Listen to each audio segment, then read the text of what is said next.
अपनी मेहनत लगन की बदौलत हरियाणा सरकार में एडवोकेट जनरल के पद तक पहुंचे बलदेव राज महाजन जी हमारे साथ इस वक्त मौजूद हैं। कोरोना के काल में एजी ऑफिस को कई चुनौतियां मिली हैं, क्योंकि जिस प्रकार से वीडियो कॉन्फ्रेंसिंग के थ्रू यहां पर सुनवाई शुरू हो चुकी है। इन सब मुद्दों पर आज बातचीत करेंगे महाजन साहब से। महाजन साहब, आपका पंजाब केसरी में स्वागत है। धन्यवाद, बहुत बहुत धन्यवाद महाजन सर। साहब, आपका जन्म स्थान कहाँ है, कहाँ है, और आपकी एजुकेशन कहाँ की है? मेरा जन्म स्थान तो अमृतसर है। 1953 में मैं अमृतसर में मेरा बर्थ है, लेकिन मैं 1971 में चंडीगढ़ आ गया था। 1971 से लगभग पिछले 50 साल से चंडीगढ़ में ही रह रहा हूँ।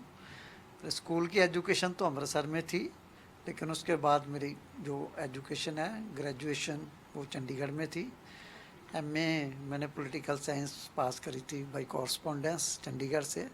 फिर उसके बाद राजस्थान यूनिवर्सिटी से मैंने एलएलबी 1982 में पास करी थी, और उसके बाद 1982 से आज तक मैं हाई कोर्ट में वकालत कर रहा हूँ। अमृतसर से लेकर चंडीगढ़ तक का सफ़र आपका अनुभवों के आधार पर पूछा जाए तो कैसा रहा?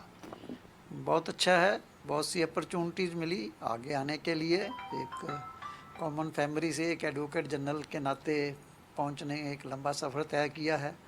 एक कॉमनर से एक अच्छा वकील बनने की कोशिश करी, और ultimately senior advocate Punjab Haryana high court में डेजिग्नेट हुआ, और उसके बाद एडवोकेट जनरल की अपॉइंटमेंट हुई। एक बहुत लंबी जर्नी है, एक बहुत अच्छा अनुभव भी रहा। भी आप मेहनत करेंगे तो किसी भी स्थान पर लाइफ में पहुंच सकते हैं, जीवन में पहुंच सकते हैं। आपका उद्देश्य होना चाहिए आगे आने के लिए, और मेहनत यदि आप करते हैं तो कोई भी स्थान प्राप्त किया जा सकता है। महाजन साहब, आपके वकालत के अंदर अगर आपसे पूछा जाए कि उस्ताद कौन रहे, गुरु कौन रहे, और आपको प्रेरणा कहाँ से रही?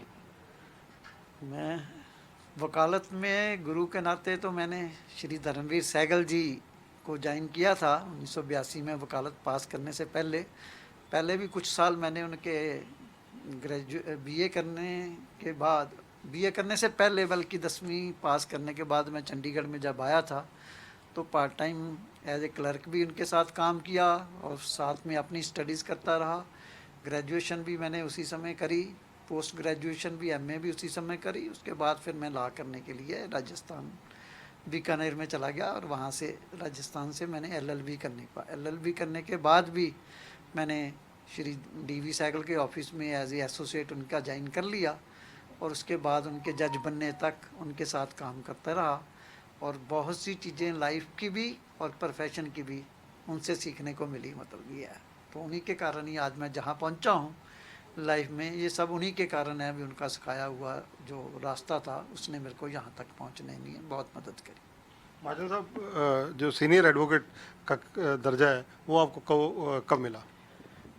2014 में मैंने सीनियर एडवोकेट डेजिग्नेशन के लिए हाई कोर्ट को अप्लाई किया था, और 2014 में मेरे को हाई कोर्ट की तरफ से नॉमिनेट मई 2014 में एज सीनियर एडवोकेट डेजिग्नेट कर दिया गया था। और उसके बाद उसी साल में 2014 में जब इलेक्शन के बाद हरियाणा में पहली बार एक्सक्लूसिवली बीजेपी की गवर्नमेंट बनी, तो वो उस समय मेरे को एज एडवोकेट जनरल की अपॉइंटमेंट मेरी कर दी गई थी। तो तब से मैं एज एडवोकेट जनरल की ड्यूटीज़ निभा रहा हूँ। हरियाणा के अंदर एजी को जो है वो कैबिनेट मंत्री का दर्जा भी पहली बार दिया गया हरियाणा के इतिहास में। हाँ, मेरे से पहले पंजाब में तो कुछ हमारे एडवोकेट जनरल्स को जो है मंत्री का, कैबिनेट मिनिस्टर का स्टेटस दिया गया था, लेकिन हरियाणा में शायद नहीं दिया गया था। तो पहली बार जब मैंने ज्वाइन किया, तो जब गवर्नमेंट के साथ टर्म्स एंड कंडीशन फिक्स हुई, तो उसमें मेरे को जो है कैबिनेट मंत्री का दर्जा दिया गया, और उसमें सारे कैबिनेट मंत्री की facilities, rank and status, everything जो है एक, जैसे कि इवन जो ऑफिशियल रेजिडेंस भी है वो भी हरियाणा में पहली बार जो है एडवोकेट जनरल को दिया गया। और तब तक किसी भी को भी पंजाब में भी कुछ एडवोकेट जनरल को कैबिनेट मंत्री का दर्जा तो दिया गया था, लेकिन रेजिडेंस और दूसरी फैसिलिटीज़ शायद नहीं थी। तो मेरे ज्वाइन करने के बाद जब मेरे को कैबिनेट मंत्री का दर्जा दिया गया, तो उसके बाद मेरे को सारी फैसिलिटीज़, जिसमें सरकारी निवास भी था, वो दिया गया। उसके बाद मेरे जब पंजाब में भी अब श्री अतुल नंदा जी एडवोकेट जनरल बन के आए प्रेजेंट गवर्नमेंट में, तो उनको भी कैबिनेट मंत्री का दर्जा है। कुछ वहाँ पे पंजाब में पहले भी एडवोकेट जनरल को था, श्री अशोक अग्रवाल जी को था, और भी पहले श्री मत्तावेल साहब को भी था। तो लेकिन ये निवास की फैसिलिटी भी रेजिडेंस, ऑफिशियल रेजिडेंस में रहना है मंत्रियों के, जो बाकी मंत्रियों को जो जैसे निवास की सुविधा दी गई है उसी सेम टर्म पे मेरे को भी निवास की जो सुविधा भी दी गई। और इसी तरह पंजाब में जो अब उसके बाद एडवोकेट जनरल बने हैं उनको भी इसी तरह जो है सारी फैसिलिटियां कैबिनेट मंत्री की दी गई है, इंक्लूडिंग उनको रेजिडेंस भी प्रोवाइड गवर्नमेंट की तरफ से किया गया है। महाजन साहब, कोविड-19 ऐसी महामारी जो सारे विश्व के लिए चुनौती है इस वक्त, आपके एजी ऑफिस में, क्योंकि यहाँ से सारी कोर्टों के साथ लगातार संपर्क रहता है, कोर्टों में प्रोसीडिंग चलती है, आपके एजी, डबल एजी, डीएजी सभी जाते हैं वहाँ पर, तो ऐसी स्थिति का सामना करने के लिए क्या चुनौतियाँ हैं आपके सामने? जब कोविड-19 के कारण इनिशियली लॉकडाउन हो गया सारे देश भर में, हरियाणा में भी, तो बहुत सी चुनौतियां थी। कोविड पीरियड में कोर्ट की फ़िज़िकल वर्किंग तो पॉसिबल नहीं थी। आज भी स्थिति ऐसी है अभी कोर्टों में, क्योंकि बहुत बड़ी संख्या में लोग होते हैं, एडवोकेट्स भी है, उनका स्टाफ भी है, हाई कोर्ट का स्टाफ भी है, जजेस का स्टाफ भी है। तो फिज़िकली जैसे स्कूल कॉलेजेस में अभी तक पॉसिबल नहीं हुआ फिज़िकली काम करना, आज कोर्टों में भी अभी तक पॉसिबिलिटी नहीं बन पाई भी फिज़िकली काम पूरी तरीके से किया जा सके। लेकिन कोर्ट जो है न्यायालय है, लोगों को न्याय दिलाने के लिए यदि किसी के राइट्स, मेरी कंप्लेंट्स है अभी मेरे को मेरे राइट्स प्रॉपरली प्रोटेक्ट नहीं हो रहे या वायलेशन हो रही है, तो न्यायालय ही उसके सामने एक रास्ता रह जाता है आम नागरिक के पास। नागरिकों के जो अधिकार है उसकी रक्षा जो है कोर्ट के जब तक ओपनली काम नहीं करती है फिज़िकली पॉसिबल नहीं होता है।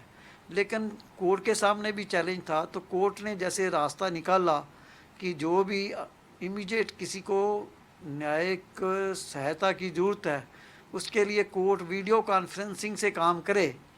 वो चैलेंजेस अल्टीमेटली एडवोकेट जनरल के ऑफिस के पास थे, जहाँ पे भी हमने कभी फिज़िकली तो काम करते थे, लेकिन ऑनलाइन या वीडियो कॉन्फ्रेंसिंग से वर्चुअल कोर्स करने का ना तो हमारे पास कोई एक्सपीरियंस था, ना कोई फैसिलिटी थी, ना कोई वर्किंग की जानकारी थी। लेकिन जब कोर्टों ने शुरू में काम शुरू किया तो ये एक डिसीजन किया गया था अभी हाई कोर्ट की तरफ से भी immediately court day to day काम तो नहीं शुरू कर पाएगी, लेकिन जो अर्जेंट केसेस है, इमरजेंट नेचर के है, जिसमें इमीडिएट रिलीफ की ज़रूरत है, तो वो केस जो है वो फाइल ईमेल से फाइलिंग होगी, उनकी कोर्ट परमिशन ग्रांट करेगी तो वो हियरिंग के लिए सुने भी जाएंगे। जो इनिशियली तो जो ऐसे केसेस की संख्या 8 से 10 तक थी, लेकिन क्योंकि लॉकडाउन का पीरियड भी बढ़ गया, कोविड का इफेक्ट भी इमीडिएटली ख़त्म ना हुआ, तो उसके कारण वकीलों को भी अपने रोज़ी रोटी की समस्या शुरू हो गई। जब टाइम लंबा चला गया, स्टाफ की भी, कोर्ट स्टाफ की भी, बाकियों की भी, तो कोर्ट ने भी रास्ते निकालने शुरू किए। भी अल्टीमेटली शुरू में 8-10 केसेस की जगह 8-10 को जजेस ने रेगुलरली कोर्ट करनी शुरू करी, video virtual courts, video conferencing के माध्यम से लिमिटेड केसेस सुने जा रहे थे। लेकिन धीरे धीरे क्योंकि समय लंबा होता गया, चैलेंजेस भी बढ़ते गए, तो अल्टीमेटली आज की स्थिति ऐसी है जो 8-10 केसेस डेली वर्चुअल कोर्ट्स में सुने जाने थे वीडियो कॉन्फ्रेंसिंग के थ्रू, आज हाई कोर्ट में वर्चुअली हमारे उच्च न्यायालय में 800 से 1000 तक केस डेली लग रहे हैं जो वर्चुअल कोर्ट से सुने जा रहे हैं। आज डेली जो आज की स्थिति है अभी, जैसे अप्रॉक्सीमेटली 36 जजेस, अप्रॉक्सीमेटली 50-55 टोटल जजेस में से 36 जजेस रोज़ डेली कोर्ट कर रहे हैं, वर्चुअल कोर्ट्स हेल्ड कर रहे हैं, और जितने भी अर्जेंसी के केसेस हैं वो सारे सुने जा रहे हैं। अब कोर्ट ने इतना लिबरली अलाउ कर दिया केसेस का सुने जाना, सारे नए केसेस का भी, जितने भी क्रिमिनल केस में किसी तरह की कोई बेल एप्लीकेशन है, कोई जमानत की ज़रूरत है, कोई एंटीसिपेटरी बेल की ज़रूरत है, किसी स्टे की ज़रूरत है, वो सारे केस फाइल करते ही बिना कोई कोर्ट की परमिशन के वो सारे हियरिंग के लिए 1 दिन के बाद लग रहे हैं। अभी वर्चुअली आपको फाइल करने हैं, वीडियो कॉन्फ्रेंस से हियरिंग होनी है, ईमेल से फाइलिंग होती है, और ईमेल से आगे वर्चुअल कापियाँ कोर्ट में भी जाती है, फिज़िकल कोर्ट्स में भी कापियाँ अगले दिन फाइल कर सकते हैं, लेकिन तीसरे दिन हियरिंग होती है।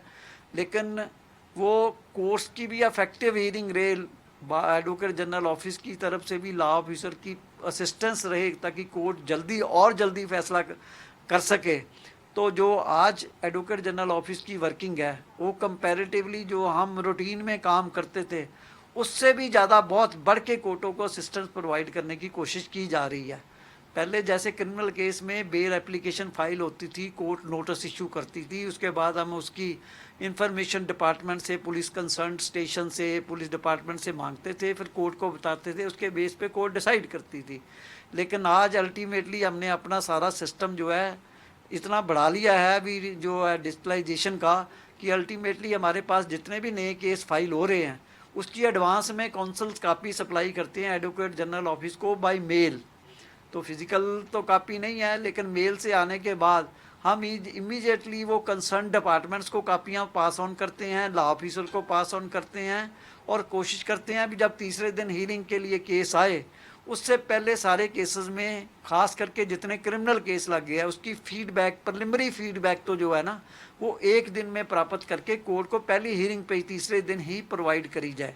उनमें जितनी बेल एप्लीकेशन होगी उनमें कोई कस्टडी सर्टिफिकेट चाहिए, किसी केस का स्टेटस चाहिए, केस का क्या स्टेज क्या है, अभी नीचे वो पहले है इन्वेस्टिगेशन का केस क्या स्टेज है, वो सारी इन्फॉर्मेशन एक दिन में प्राप्त करके कोर्ट को पहली हीयरिंग पे पहले दिन ही प्रोवाइड कर रहे हैं, ताकि कोर्ट उनमें से जो केस इफेक्टिवली पहली डेट पे ही डिसाइड कर पाए।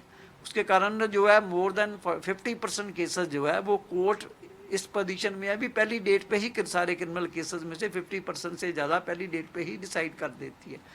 बाकी कुछ जो केस रह जाते हैं उसमें भी इंफॉर्मेशन लेके यदि और इफेक्टिवली चाहिए होती है तो जल्दी से जल्दी प्रोवाइड कर रहे हैं, ताकि जल्दी से जल्दी असिस्टेंस कोर्ट को प्रोवाइड कर सकी और इफेक्टिवली कोर्ट डिसाइड कर पाए। एक बहुत बड़ा चैलेंज था, इतने केस जब लग रहे हैं तो अल्टीमेटली एडवोकेट जनरल ऑफिस में भी पहले ये कोई फैसिलिटीज़ नहीं थी। हमने भी, क्योंकि जैसे कोर्ट ने अपनी फैसिलिटीज़ डेवलप करके बढ़ाई है, पहले 8-10 जजेस के बाद कोर्ट्स का भी ये कहना था भी इससे ज़्यादा इंफ्रास्ट्रक्चर ही अवेलेबल नहीं है अभी हम वर्चुअल कोर्स भी हेल्ड कर पाएँ। लेकिन जब क्योंकि टाइम बढ़ गया कोरोना का, उसके कारण कोर्ट ने अपना इंफ्रास्ट्रक्चर डेवलप किया और अब 35 जजेस 30 से 35 जजेस रोज़ कोर्ट कर रहे हैं। तो हमने भी अपना इंफ्रास्ट्रक्चर उसी तरीके से डेवलप करा है और डेवलप करके सारी कोर्टों में लॉ ऑफिसर जो है वो मौजूद रहते हैं वर्चुअल हीयरिंग के लिए। लेकिन फैसिलिटीज़ प्रोवाइड करने के लिए हमने 30-35 कोर्टों में अप्रॉक्सीमेटली 70-75 से ज़्यादा लॉ ऑफिसर की ड्यूटी होती है, एक सिविल केसेस के लिए, क्रिमिनल केसेस के लिए। तो वो सारे लॉ ऑफिसर को जो है अपने घर से भी उन्होंने फैसिलिटीज़ डेवलप कर ली है वर्चुअल कोर्ट हेल्ड करने के लिए। जिनके पास कनेक्टिविटी की प्रॉब्लम है, कोई रिमोट एरिया में लॉ ऑफिसर यहाँ रहते हैं, उनको ये एडवोकेट जनरल ऑफिस में भी हमने ये सारी फैसिलिटियाँ प्रोवाइड कर दी है कि वो एडवोकेट जनरल ऑफिस में आके भी यहाँ से वर्चुअल कोर्ट कर सकते हैं।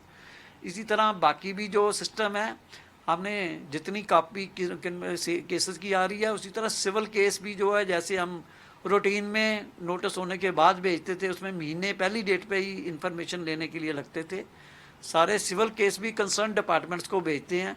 उनमें प्रिलिमिनरी रिस्पांस 1 या 2 दिन में मिलता है।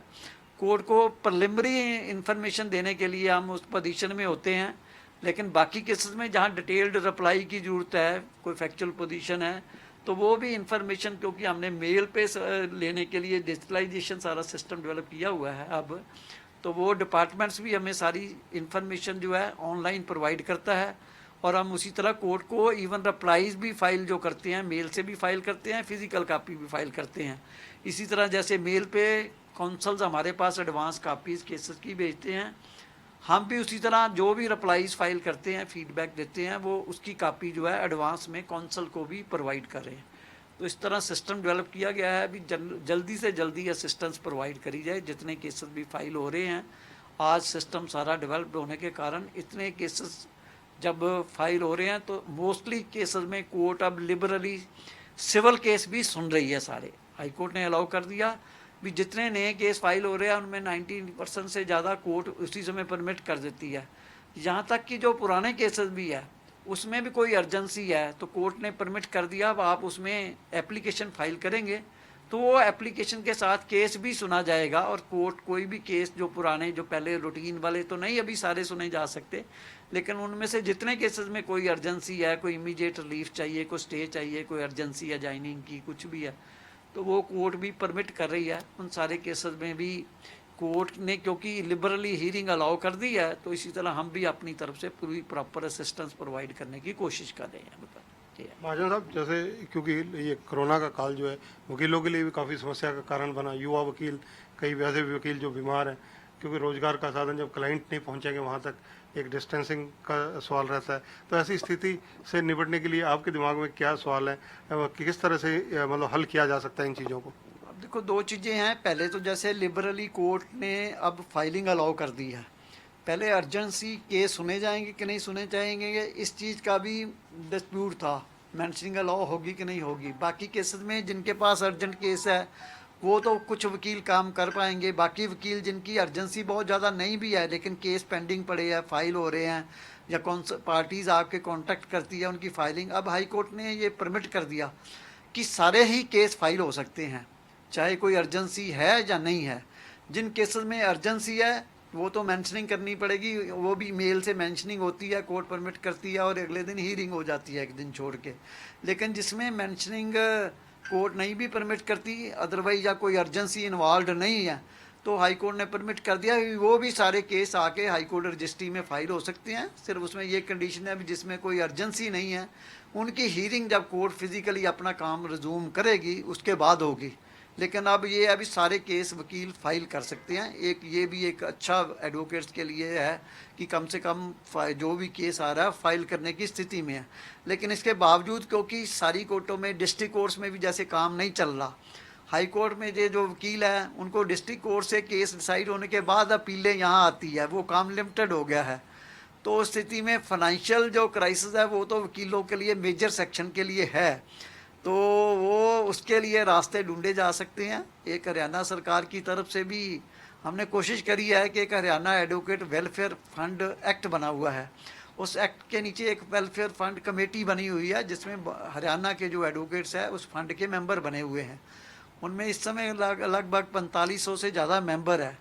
तो उस फंड में, एक्ट में ये प्रोवाइडेड है भी किसी भी गंभीर बीमारी की केस में या डेथ के केस में उसकी परिवार को वो फाइनेंशियल हेल्प दी जा सकती है उस वेलफेयर फंड से, एडवोकेट वेलफेयर फंड से। क्योंकि कोरोना एक एक्सेप्शनल सर्कमस्टांस है, ऐसी स्थिति आई है जो किसी ने कभी सोची नहीं थी। तो इसलिए मैंने गवर्नमेंट को सजेस्ट करके एक्ट में चाहे प्रोविज़न नहीं भी है, ऐसी ये गवर्नमेंट के सामने सुझाव रखा था कि जो वेलफेयर फंड एक्ट बना हुआ है उसके नीचे, क्योंकि एज एडवोकेट जनरल मैं उस वेलफेयर कमेटी का चेयरमैन हूँ स्टेट लेवल पे, तो उसमें स्टेट से परमिशन मांगी थी भी जो अब एडवोकेट्स फाइनेंशियल क्राइसिस में है उनको उनमें से जो है फाइनेंशियल हेल्प दी जा सके कोरोना के पीरियड में, जो रूल्स में, एक्ट में प्रोविज़न नहीं है, लेकिन एज ए एक्सेप्शनल सर्कमस्टांसेस देखते हुए कोर्ट उसको, गवर्नमेंट उसको परमिट कर दे और सारे वकीलों को जो भी उसके मेंबर है और जो फाइनेंशियल क्राइसिस में है जो अप्लाई करते हैं उनको उसमें फाइनेंशियल हेल्प दी जा सके। तो सरकार ने मेरे को परमिशन इन प्रिंसिपल दे दी है और उसके लिए एक ट्रस्ट कमेटी की मीटिंग भी हमने कर ली है, वेलफेयर ट्रस्ट कमेटी की। तो उसमें सरकार ने मेरे को परमिट कर दिया अभी 2 करोड़ रुपये तक का अमाउंट एडवोकेट के, जो वेलफेयर फंड के एडवोकेट मेंबर है उनमें डिस्ट्रीब्यूट किया जा सकता है यदि वो जितना वो अप्लाई करते हैं। तो हमने एप्लीकेशनें मांगी हैं, वो 4500 के लगभग एडवोकेट्स हैं जो हरियाणा के जो उस वेलफेयर फंड कमेटी के वेलफेयर फंड के मेंबर हैं। उनमें से जो भी जितने भी वकील जो है अप्लाई करेंगे एडवोकेट्स, हम उन सबको फाइनेंशियल उस 2 करोड़ में से संख्या को देखते हुए भी कितने लोग अप्लाई कर रहे हैं, 2 करोड़ रुपए का अमाउंट जो है immediately as a financial help welfare fund act में से एडवोकेट्स को फाइनेंशियल असिस्टेंस प्रोवाइड करने की कोशिश कर रहे हैं। मतलब वो इमीडिएटली प्रोवाइड कर दी जाएगी। एप्लीकेशनें ऑलरेडी कॉल कर ली है। जब मैंने इसके बारे में जानकारी मांगी थी, क्योंकि बार काउंसिल के मेंबर भी, चेयरमैन और सेक्रेटरी भी हमारे उस वेलफेयर फंड में मेंबर होते हैं, उन्हीं के थ्रू वो एप्लीकेशनें मांगी थी, तो मेरी जानकारी के मुताबिक लगभग 800 एप्लीकेशनें आ चुकी हैं। बाकी भी हम वेट कर रहे हैं, एक बार आ जाती है तो उसको प्रोसेस करके 2 करोड़ रुपये का अमाउंट हम प्रोवाइड करेंगे। फाइनेंशियल जो असिस्टेंस है हरियाणा के एडवोकेट जो हरियाणा वेलफेयर फंड के मेंबर हैं उनको प्रोवाइड की जा सके, ताकि उनको इमीडिएटली एक राहत थोड़ी सी मिल सके। वो सब्सिट्यूट तो नहीं हो सकता रेगुलर जो एडवोकेट की इनकम का सोर्स है, लेकिन फिर भी जब कुछ कोई और सोर्स ना नज़र आ रहा हो तो थोड़ी सी सहायता भी उस समय बहुत काम कर जाती है। तो इसलिए वो एक सहायता के तौर पर हम इमीडिएटली प्रोवाइड करने की कोशिश करेंगे। मतलब राइट टू रिकॉल ये हरियाणा के अभी किन किन जगह पर लागू है और इसके बारे में और मंथन क्या चल रहे हैं इस वक्त? ऐसे है, राइट टू रिकॉल की अभी जो गवर्नमेंट ने सोचा है, जैसे कि पंचायतों में जो है सरपंच की पोस्टों का और अल्टीमेटली पंचों के लेवल पर लोगों को एक राइट टू रिकॉल की प्रोविज़न होनी चाहिए भी। यदि वो लोग जिन्होंने चुना है वो लोकल नुमाइंदा है, जैसे एक गांव में सरपंच है ग्राम पंचायत का, तो वो गांव के लोगों का लोकल नुमाइंदा है, लोकल लोग उसकी वर्किंग देख रहे हैं। लेकिन वो लगता है भी एक बार इलेक्शन के बाद वो लोगों के भलाई के लिए कुछ नहीं कर रहा, लोगों की एक्सपेक्टेशन के मुताबिक कोई काम नहीं कर रहा। तो एक राइट लोगों को मिलना चाहिए भी यदि बिल्कुल नहीं काम करता तो उसको रिकॉल किया जा सके। ये इनिशियली सरपंचों के लेवल पर करने की अभी प्रक्रिया चल रही है गवर्नमेंट मंथन कर रही है, फाइनल कर रही है। लेकिन अल्टीमेटली ये सोच है अभी, अल्टीमेटली जैसे आता है अभी एमपी या एमएलए को क्यों नहीं रिकॉल किया जा सकता। तो कोई भी प्रक्रिया करनी है तो उसको किसी लेवल से शुरू करना होगा। जैसे कि पिछली सरकार में बीजेपी ने करा था कि सारे पंच और सरपंच पढ़े लिखे होने चाहिए, और जब वो करा इनिशियल रेजिस्टेंस आई थी कि यदि एमपी एमएलए पढ़े लिखे नहीं हैं तो ये क्यों हम पंच और सरपंचों के क्यों कर रहे हैं। लेकिन सरकार का ये कहना था कि बीजेपी का भी किसी लेवल पे तो शुरुआत करनी चाहिए, क्योंकि वो बेसिक ग्रास रूट लेवल है, वहाँ से शुरू करेंगे। जो पंच और सरपंच होगा कल को आज 5-7-10 साल के बाद वही लोग एमएलए का इलेक्शन भी लड़ने वाले होंगे, म्यूनसिपल काउंसिल भी शहर में होंगे, तो अल्टीमेटली वही लोग ऊपर जाके इलेक्शन लड़ने वाले हैं। तो शुरुआत करी जाएगी यदि इवन, क्योंकि एमएलए और एमपी के इलेक्शन के लिए यदि इस तरह का कोई प्रावधान करना है तो वो स्टेट गवर्नमेंट की पावर में नहीं है, वो पार्लियामेंट की पावर में है। तो इसलिए यदि हम ये करते हैं तो अल्टीमेटली पार्लियामेंट भी किसी समय जो है कंसिडर कर सकती है। लेकिन सारे देश भर की स्थिति एक जैसी नहीं हो सकती, जैसे एक प्रांत की है। जैसे हम प्रांत में भी हम देखते हैं तो डिफरेंट शहरों की डिफरेंट पंचायतों की स्थिति अलग हो सकती है। लेकिन एक पंचायत के लेवल पर शुरू करने से ये है भी एक प्रांत की समस्या है। यदि वो पार्लियामेंट के लेवल पर नहीं भी होगा, यदि सारे पंच और सरपंच पढ़े लिखे होंगे, इसी तरह आगे वो जब एमएलए का इलेक्शन लड़ेंगे तो मोस्टली सारे पढ़े लिखे एमएलए और एमपी होंगे, क्योंकि उन्हीं लोगों ने ऊपर जाके आगे इलेक्शन लड़ना करना है। तो हरियाणा में तो पुरानी पिछली टर्म में सरकार ने, बीजेपी सरकार ने ये कर दिया था कि पंचायतों के बाद उसी प्रोविज़न को म्यूनसिपल कमेटीज़ में, म्यूनसिपल कॉरपोरेशनों में भी लागू कर दिया था कि वहाँ म्यूनसिपल कॉरपोरेशन का इलेक्शन लड़ने के लिए भी और म्यूनसिपल कमेटी का इलेक्शन भी लड़ने के लिए आपको बेसिक पढ़ाई की होनी चाहिए। जैसे जो प्रोविज़न हमने 8वीं-10वीं तक वहाँ करी थी वो कमेटियों कॉरपोरेशनों में भी एक्सटेंड कर दी थी। तो यदि आज की डेट में सारे हमारे जितने पंच और सरपंच है, जितने म्यूनसिपल काउंसलर है, जितने उनके प्रेसिडेंट होंगे, जिनके उनके मेयर होंगे कॉरपोरेशनों को, वो सारे पढ़े लिखे होंगे, तो वही लोग जब आगे एमएलए और एमपी का इलेक्शन लड़ेंगे तो हमारी स्टेट में ये स्थिति होगी कि सारे एमएलए और एमपी भी पढ़े लिखे होंगे। अल्टीमेटली नीचे से ऊपर तक पहुंचना होता है। तो एक इसी तरह ये आया भी राइट टू रिकॉल को भी जब कंसिडर कर रहे हैं तो सारी जगह एकदम तो लागू नहीं हो सकता, लेकिन अब सरपंचों पे यदि सोचा जा रहा है भी लागू किया जाए। अल्टीमेटली किसी और स्टेज पे सरपंचों को करने से क्या डिफ़िकल्टीज आती है, तो उसको आगे जब किसी और स्टेज पे म्यूनसिपल काउंसलर के ऊपर एक्सटेंड करनी है, मेयर के ऊपर एक्सटेंड करनी है, president of the municipal committee के एक्सटेंड करेंगे, तो उस समय ये सारी इसमें क्या डिफ़िकल्टीज आती है, क्या कठिनाइयाँ हैं, वो सरकार के ध्यान में होगी। तो यदि ये आएगा तो अल्टीमेटली हो सकता है भी किसी समय यदि सारे पंच सरपंचों को रिकॉल का उनको किया जा सकता है, म्यूनसिपल काउंसलर को किया जा सकता है, मेयर और प्रेसिडेंट को, कमेटियों को किया जा सकता है, तो अल्टीमेटली एमएलए पे भी किसी आज नहीं है तो 20 साल बाद किसी भी समय with the passage of time stages से ऊपर पहुंचते हुए वो भी अल्टीमेटली हो सकता है पार्लियामेंट भी इस पे एग्री करे। देश और अलग अलग प्रांतों की स्थितियों को देखता हुआ हो सकता है यूनिफॉर्मली सारे देश भर में ना किया जा सकते, लेकिन समय अलग अलग जगह पे अलग अलग तरीके से लागू किया जा सकता है। लेकिन राइट टू रिकॉल रहना चाहिए। जैसे नोटा के बारे में कभी नहीं सोचा था भी नोटा का राइट भी होगा भी मैं कि सारे कैंडिडेटों को रिजेक्ट कर सकता हूँ, लेकिन वो देश भर में एक बार शुरुआत करी गई, उसकी शुरुआत करने से उसकी डिफ़िकल्टी भी सामने आई, उसका कितना अच्छा रिजल्ट रहेगा ये भी सामने आया। उन डिफ़िकल्टीज़ को जैसे सामने आई है उसको सुधार किया जा सकता है। तो इसी तरह ये चीज़ें भी जो है पढ़ी लिखी लोग आगे आएँ, पढ़ें, उससे जो ये बाकी ज़्यादा पढ़े लिखे सिर्फ रिप्रेजेंटेटिव ही नहीं होंगे, लेकिन ये पढ़े लिखे लोगों को इंट्रोड्यूस करने का सरकार का एक ये भी मंशा थी भी यदि पंच और सरपंच पढ़े लिखे होंगे गांव में तो वो एजुकेशन को और भी ज़्यादा तरीके से गांवों तक फैलाने में सहायक होंगे। यदि पंच सरपंच के बच्चे पढ़े हैं तो बाकी लोग भी चाहेंगे भी हम भी पढ़ें, उनको पढ़ाई की फैसिलिटी गांव में प्रोवाइड करेंगे तो बाकी लोग भी पढ़ सकेंगे। इसी तरह पढ़ाई की फैसिलिटी यदि म्यूनसिपल कमेटियों में यदि म्यूनसिपल काउंसलर पे लागू होगी तो फिर गांवों में भी शहरों में भी वो प्रोवाइड करेंगे भी मैक्सिमम जो है एजुकेशन की फैसिलिटियाँ, स्कूल में क्या डिफ़िकल्टीज़ है, नज़दीक में स्कूल कैसे प्रोवाइड किया जा सकता है, वो सारी इसकी चिंता और तरीके से करेंगे क्योंकि उनके अपने बच्चे भी होंगे, उनको भी आगे अफेक्ट करेंगे। तो इस तरीके से यदि ये आ रहा था कि ये चीज़ें बढ़ने से आगे सुधार का जो है और स्कोप बढ़ता जाता है, तो वो ये सारी चीज़ें राइट टू रिकॉल के में भी यही गवर्नमेंट की इंटेंशन लग रही है कि गवर्नमेंट कहती है अभी एक किसी शुरू स्टेज से शुरू करी जाए, उसको आगे और बढ़ाया जा सकता है, उससे और अच्छे एक सुधार लोगों को, कॉमन मैन को अच्छी सुविधाएं मिलेगी। ये इंटेंशन से ये भी इसके बारे में सरकार चिंता कर रही है। महाजन साहब, जिस प्रकार से SYL का इशू सुप्रीम कोर्ट में अब पंजाब के CM और हरियाणा के CM की पिछले दिनों केंद्रीय मंत्री के हस्तक्षेप से मीटिंग हुई, अब आपको क्या लगता है कि कैसे इस चीज़ का हल निकल सकता है? देखो, पिछली हीयरिंग के दौरान सुप्रीम कोर्ट में जब SYL के केस की हीयरिंग हो रही थी तो सर कोर्ट को बता दिया गया था कि मतलब भी ऑफिसर लेवल पर कई मीटिंगें हुई है, लेकिन इस चीज़ की जो अल्टीमेटली कोई भी इम्प्लीमेंटेशन के लिए रास्ता है वो कोर्ट के थ्रू ही हो पाएगा। शायद अपने लेवल पे ऑफिसरों ने सारी कोशिश करने के बाद इस तरह का कोई रास्ता नहीं ढूंढ पाए।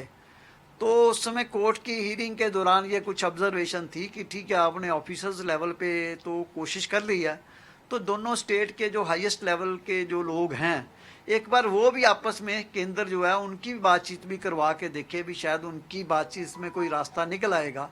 लेकिन कोर्ट में हीयरिंग के दौरान ये क्लियर कर दिया गया था भी यदि उस लेवल तक बातचीत के बाद भी कोई रास्ता नहीं निकलता तो फिर अल्टीमेटली कोर्ट कोई रास्ता ढूंढेगी। कोर्ट अपने फैसले को इम्प्लीमेंट करवाने के लिए किस तरह इम्प्लीमेंट करवाना है, जो डिक्री हरियाणा सरकार के हक में SYL के केस में पास हुई है, उसके बारे में वो अगली डेट पर कह रहे थे भी हम सुनेंगे और फैसला करेंगे। यदि दोनों सरकारें बैठ के कोई रास्ता केंद्र की मदद से कर पाते हैं, निकाल पाते हैं तो ठीक है, नहीं तो सरकार हीयरिंग जो है नहीं कर पाती कोई भी ढूंढ के, तो फिर कोर्ट जो है वो दोनों पार्टियों को सुन के फैसला करेगी। तो अभी बातचीत हुई है, अभी कोई इफेक्टिव तो डिसीजन पे नहीं सरकारें पहुंच पाई, तो इसलिए हम कोर्ट को अगली डेट पे इन्फॉर्म करने वाले हैं भी ये ऐसा मामला है जो इतनी देर से लंबा पड़ा है। तो सरकार कोर्ट जो है उसका सुप्रीम कोर्ट अल्टीमेटली सुन के कोई फैसला कर दे तो हो सकता है अगली डेट पे कोर्ट हीयरिंग शुरू कर देगी और जो भी फैसला कोर्ट करेगी अल्टीमेटली जजमेंट ऑलरेडी हरियाणा सरकार के फेवर में हो चुकी है, उसको सिर्फ इम्प्लीमेंटेशन करने का तरीका सरकार को कोर्ट को ढूंढना है। तो जो भी कोर्ट फैसला करेगी उसी तरीके से हम चाहेंगे भी जल्दी से जल्दी जजमेंट इम्प्लीमेंट हो।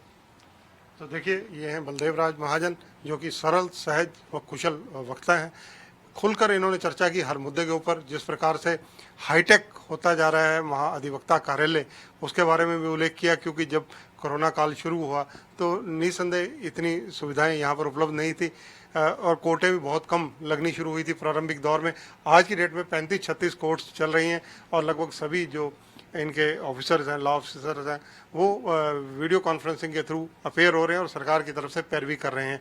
वहीं SYL के इशू के ऊपर हरियाणा सरकार की जो अंतिम जो वहाँ पर मीटिंग हुई उसमें जो डिसाइड हुआ उसके बारे में लगभग उन्होंने संकेत दिए कि अगली डेट पर हरियाणा अपनी इन चीज़ों को बताएगा कि जो हमारा इसमें बहुत देरी पहले से हो चुकी है, इसलिए इसको शीघ्र कार्यान्वयन करवाया जाए।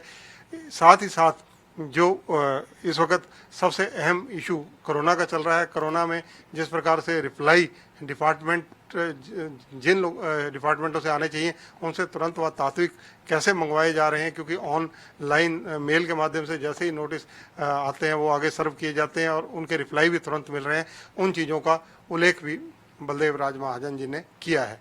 कैमरामैन सुनील के साथ चंद्रशेखर धरनी, पंजाब केसरी TV, चंडीगढ़।